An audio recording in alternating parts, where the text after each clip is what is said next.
Well, I did win my league last year. I won my league last year, first place. Thank you so much. Oh, you're welcome. You're right. It seemed like just the other day, but it's probably 7 or 8 years since we met. Yeah, I remember sitting right next to you at that big fantasy football thing up in the Boardwalk Hall in Atlantic City or the Convention Center or wherever it was, and here we are a bunch of years later getting this already. I can't believe draft time is back, but we're going to talk about the quarterback stuff today, and we'll get some questions coming in for you. Send me a tweet at Mike Gill Show on Twitter if you have a fantasy football question, or text ESPN and your question to the number 89,000, and we'll ask Jeff. All right, Jeff, let's just get a quick, without really going through individual players first, a quick overview of the quarterback position. You know, a lot of times they are the top scorers in the league. Why are they guys that typically, though, don't go number 1 or number 2 or number 3? You know, where is the optimum time to take that first quarterback?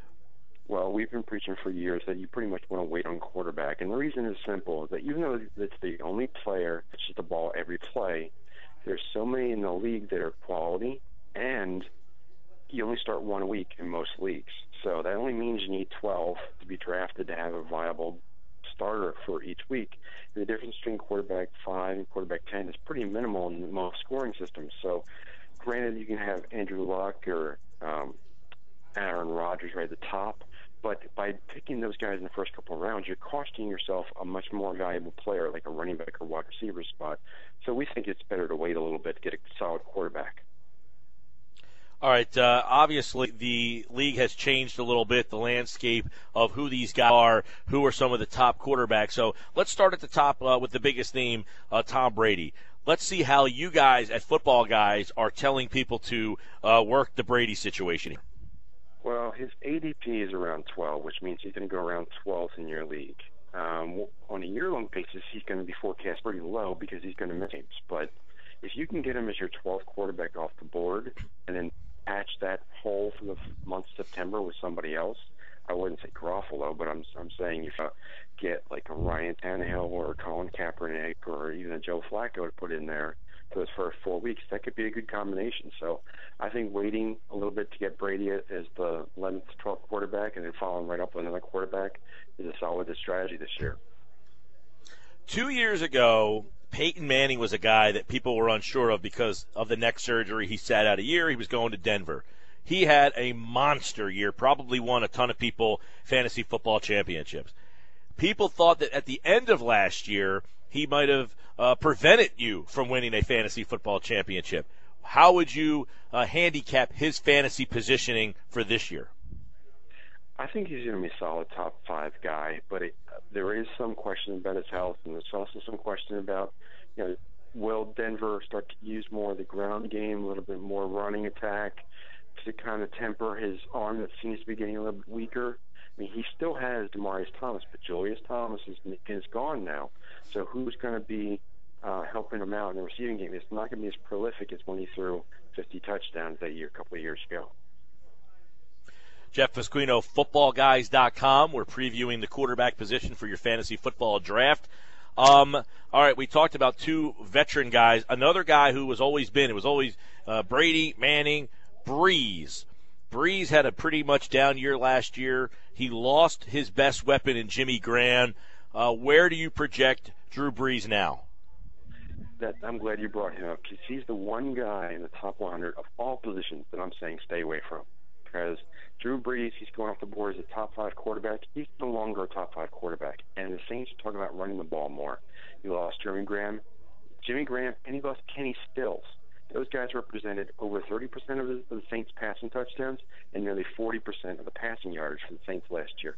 Who's going to make a difference? C.J. Spiller? I don't think so. I would stay away from him. I would let somebody else take Drew Brees and target a guy like Matt Ryan right after, or even Matthew Stafford. All right, Jeff, let's take a look at some of the other bigger names. If you're taking the quarterback first, you're looking at the first quarterback taken, are you going Andrew Luck or are you going Aaron Rodgers? I like Andrew Luck. I think he's more versatile, and he scrambles more, and he's going to drop the ball off onto Frank Gore's hands. And he's also added Andre Johnson as the solid possession receiver. The weapons are solid from Aaron Rodgers. I can't argue if you pick him first, but I would go Andrew Luck. All right, that next group after Rodgers and Luck, I think they're the first two universally, right? What about a guy like Russell Wilson? He gets Graham. A lot of people think it's defense and running game that make him a winner. Is Russell Wilson a fantasy guy you want? I did some quality starts articles for Football Guys, and Russell Wilson, it's kind of a look at, how often does he be a top 12 performer, or how often does he drop off a cliff. Russell Wilson was right in the middle.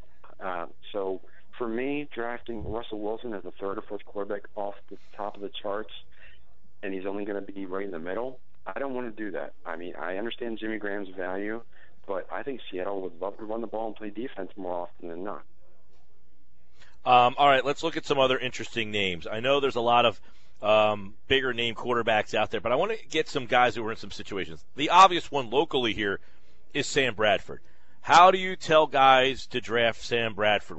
Is he a sleeper? Is he a guy that you want to make sure you get? Is he a guy that you would rather have as your second quarterback? I think he's a real interesting case. What do you say for Bradford?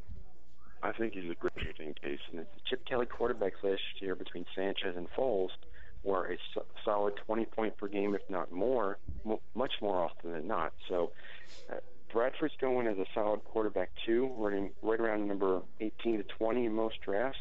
I would take him as your backup. But if it's a deep draft, I'd take Sanchez in the last two rounds. And then whoever wins the job or whoever you've got the Philadelphia quarterback covered. And that's going to be fantasy gold for a Chip Kelly offense. All right, I want to get your thoughts now, too, on Teddy Bridgewater because he's young. He was the top rookie quarterback last year. Does that mean he's a fantasy quarterback? I think he's going to do a lot better, but remember Adrian Peterson is now back, and he wants to run the ball 2,000 yards, if not more. So if he's catching passes from Bridgewater, obviously it helps for the run for your fantasy points. But I think Teddy Bridgewater is a high-end quarterback, too, with a little bit of quarterback one upside, but you can't count on him being your fantasy number one guy on your team with the second season. That's just not there yet. Give him one more year of season and get back in the dome in Minnesota. How about the rookies, Mariota, Winston? Stay away. Mariota obviously is a guy that if he was in Philadelphia, I'm sure he might have been a very intriguing guy. But do either one of the two rookies, Winston and Mariota, excite you? Well, I'll have Winston above Mariota. We both have them as right around the bottom of the quarterback two situations. After about 20 quarterbacks, it just really starts to get a little iffy. So I would definitely get two top 20 quarterbacks for drafting this year. But Winston has a lot of upside, but considering he's got Vincent Jackson, he's got Austin Seferian-Jenkins as a big tight end, he's got Mike Evans. That's three big targets, and he can scramble a little bit. I think he's going to have some learning curve, obviously, with most rookies, as will Mariota. But Winston offers a little bit more upside, in my opinion, because Tennessee's still Tennessee. All right, Jeff Pasquino, footballguys.com, taking your fantasy football questions. We're taking quarterback questions this week. If you have a question on the quarterback position, text ESPN and your question to the number 89,000 on the Harbor Pines Golf Club text board, and we'll read off some of your questions coming up. But I do want to ask Jeff a couple of more quarterback questions. Obviously, it's a very important position. A guy that I find interesting is Nick Foles, because if you had him in the past, you had a good fantasy quarterback. In St. Louis, is he a guy you want now? Well, part of the good thing about Nick Foles in Philadelphia is that his receivers got so wide open that when he threw 27 passes for touchdowns and like 2 interceptions, the defenses were bad, and he had plenty to throw. When it got a little more tougher, his numbers dropped down. I think the St. Louis wide receivers are so much lower in caliber that I think he's barely a quarterback too. All right, Jeff, a couple other guys that, like him or not, Cam Newton, is he a guy that you want as your every week starter this year? You drafted him high? He's going off the board around quarterback 7, and I have him more in the quarterback 5 to 6 range. So he's a value to me. I still want to see if Funchess, the rookie, can perform as a wide receiver too. But with Greg Olsen and Benjamin and his running ability, Cam Newton is probably going to be the leading rushing touchdown scorer for Carolina again this year. I like Newton for a solid upside. One guy we didn't touch on, but he's got a lot of weapons, is Romo. I'm assuming that he is getting older. He's got the back surgery a couple of years ago. Des Bryant, though, lost DeMarco Murray. How much does that hurt Romo? Well, it really gets down to how much do you believe in the running attack and Joseph Randle. Joseph Randle's going all over the map right now.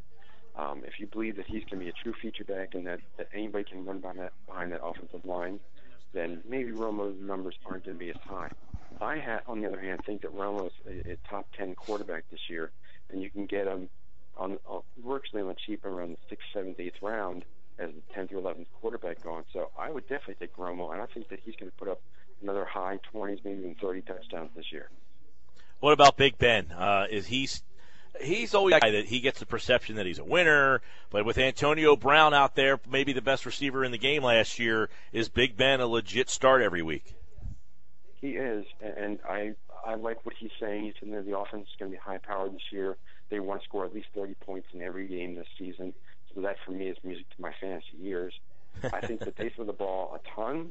I think that's a pass-first offense, and especially with Le'Veon Bell being out for a couple weeks due to suspension right off the bat, you're going to get a lot of fantasy points because Roethlisberger's going to throw a lot into the month of September and just kick off another strong year. All right, Jeff, give me a sleeper guy you like that maybe he's not getting attention. Well, this guy's a little controversial, but I think Jay Cutler is a solid quarterback, too, can perform as a quarterback 1 this year. I mean, he's going off the board as quarterback 20. I think he's around 15 to 16. In some matchups, he's going to be even higher. Matt Forte catches a lot of passes. Alshon Jeffrey is a great receiver. Eddie Royal catches a lot of touchdowns. And Kevin White is a rookie that's showing a lot of promise. And you have Martellus Bennett. I like that recipe for a lot of touchdowns, a lot of passing for Jay Cutler. Solid quarterback 2 with a quarterback 1 upside. I didn't ask about Eli Manning, but he's got Odell Beckham. Does that make him a must grab guy? It's not a must. He's around the 10, 11, 12 category. I think a lot of people are looking at Tannehill versus Manning and wondering if he's a quarterback 1. Both those guys are right there. Eli is much more proven, and with Odell Beckham there, it's a solid target. Plus, Victor Cruz's preseason reports are saying that Cruz looks pretty good. With all those people in place, as long as they can figure out some kind of ground game for the Giants to balance things out, I think that Eli will have another solid year. He's a low-end quarterback 1 with good matchups, and obviously when Beckham goes off, so does Eli.